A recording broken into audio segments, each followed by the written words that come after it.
In the age of live service evergreen games, I believe that short, tight, curated gaming experiences can be especially valuable. Katana Zero is just this kind of game.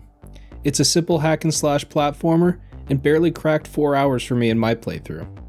But it quickly became one of my favorites, and in this video, I'll try to illustrate why. The core mechanics aren't particularly deep, but they perfectly accomplish the goal of having engaging moment-to-moment gameplay. You have your katana and your ability to slow time, and that's it. That's all you get, and that's all you need. There are no upgrades, no progression system, other than your evolving skill to solve more complex levels. In my opinion though, this isn't in any way a bad thing.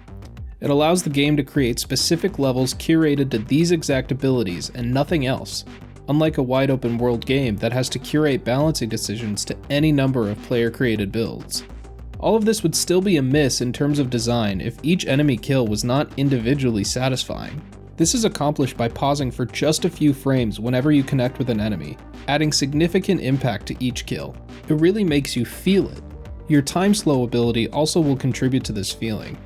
It all combines into a tight design that's stuck with me for months after playing. And there's even a dodge roll. When it comes to the artistic design, a neo-noir, punky pixel art setting isn't exactly an original style, but it's executed extremely well here.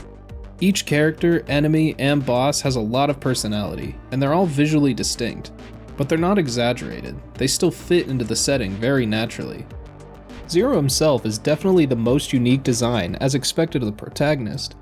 He's completely out of place in the setting, dressing like a samurai, whereas most everyone else, and there's exactly one exception to this, wears modern day clothing. He carries a Walkman that introduces the music in each level, which is a fun stylistic choice. The electronic music fits the neon punky atmosphere perfectly without distracting from the gameplay. It's really hard to describe how good it really is, so just listen to this.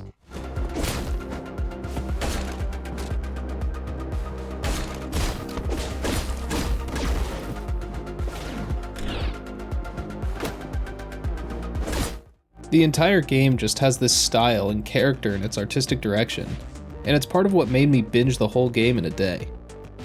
The narrative of Katana Zero is also incredible. Some might find it frustrating in how much it seems to hold back from the player, but I personally find it really interesting. You only get one small window into the mind of one person in this entire world. To me, immersion doesn't necessarily require a realistic world with realistic events and perfect world building. Katana Zero takes place in an entirely unreal world, but giving the player that tiny perspective allows any possible holes to not really exist. Why was New Mecha in a Vietnam-style war? What's a chromag? It doesn't matter, and Zero doesn't remember anyways. He's a pawn in this conflict that's almost completely beyond his understanding.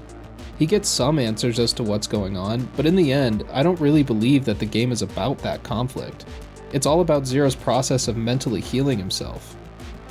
I'll avoid saying anything more about the plot for spoiler reasons, but maybe in a future video when the DLC comes out, I can go over the details of the story.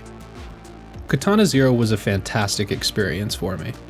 I bought it on a whim on a Saturday, played the whole thing in a day, and it ended up being the inspiration for starting this entire channel focused on indie games. It's a one-of-a-kind game that I think deserves more love and attention, and every indie fan should sit down one day to play it. Thanks for watching.